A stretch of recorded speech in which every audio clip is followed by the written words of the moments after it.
You are now watching KG Channel. Hello and welcome back. Ito na po ang mga maiinit na balita.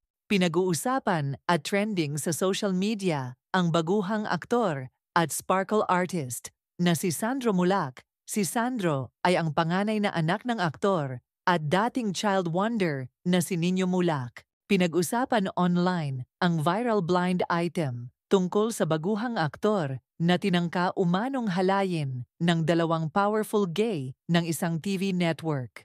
Ang hula ng mga netizens ay si Sandro ang tinutukoy sa naturang blind item, kaya naman mabilis na kumalat ang chika sa social media kahit hindi pa nakukumpirma kung sino-sino nga ang sangkot sa issue. Lalo pang nag-trending si Sandro nang mag-post siya sa kanyang IG ng isang sad face emoji bukod pa sa quote na ibinahagi niya na may kinalaman sa pagiging helpless. God is never late. He sees the cries of the helpless, and He will heal, provide, lead, and save. Trust in Him. Saad ni Sandro. Nag-react din si Ogie Diaz sa viral blind item noong July 30 tungkol sa baguhang aktor na tinangka umanong halayin ng dalawang powerful gay ng isang TV network. Anong muntik? May nangyari talaga. Believe me, wag na pagtakpan. Dapat ipaglaban at makuha ang hustisya para sa inabuso, sabi ni Ogie. Ngayong araw, isang cryptic message naman ang ipinost ni Nino Mulak sa kanyang Facebook page na hinihinalang may kinalaman din sa pinagdaraanan ni Sandro.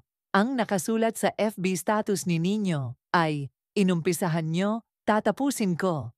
Kumuha na ng abogado ang ama ng baguhang aktor upang pormal na ireklamo ang dalawang nagtangkang manghalay sa kanyang anak. Dahil sa nangyari, pati ang stepmom ni Sandro na si Dayan ay nagbahagi na rin ng cryptic post sa Facebook and published as is. "Pinalaki at iningatan naming mabuti ang aming mga anak na puno ng pagmamahal at pag-aaruga.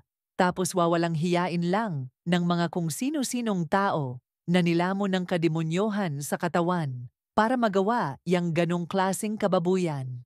Hindi kami makakapayag na hindi namin makakamit ang hustisya habang buhay na dadalhin ng anak namin yang kababuyan na ginawa nyo sa kanya.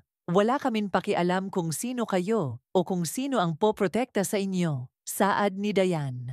Nagsampa ng reklamo ang sparkle artist na si Sandro Mulak laban sa dalawang independent contractor ng GMA Network na sina Jojo Nones at Richard Cruz, sinabi ng media company nitong Huwebes. Sa isang pahayag, sinabi ng GMA Network na nagsimula na ito ng investigasyon para matugunan ang nasabing usapin. Ito ang inilabas na statement ng GMA. GMA Network has just received a formal complaint from sparkle artist Sandro Mulak against two GMA independent contractors, Jojo Nones and Richard Cruz. Recognizing the seriousness of the alleged incident, GMA Network had already initiated its own investigation even before receiving the formal complaint. Dagdag ng GMA.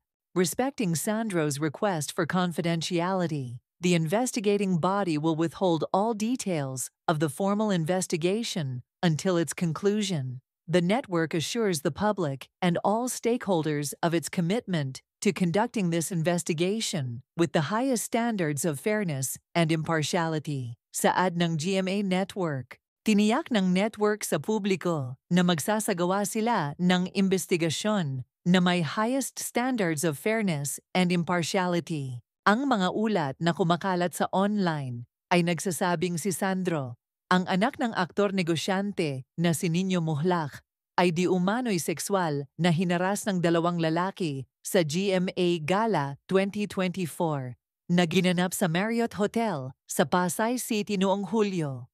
Hustisya naman ang sigaw ng mga netizens at mga supporters ni Sandro Mulak. Bagaman, baguhan pa lang sa mundo ng showbiz, si Sandro ay hindi daw niya ito deserve at hindi ito deserve ng sino man na nag-uumpisa pa lang sa showbiz at gumagawa pa lang ng sariling pangalan sa industriya. At hindi ibig sabihin na newbie pa lang si Sandro ay pwedeng gawin ito sa kanya. Hindi porket matataas ang katungkulan sa trabaho ay aabusuhin ang mga nag-uumpisa o mga nasa baba pa lamang. Na kay Sandro, mulak naman ang mga simpatya ng mga netizens at susuportahan daw ito sa kanyang laban.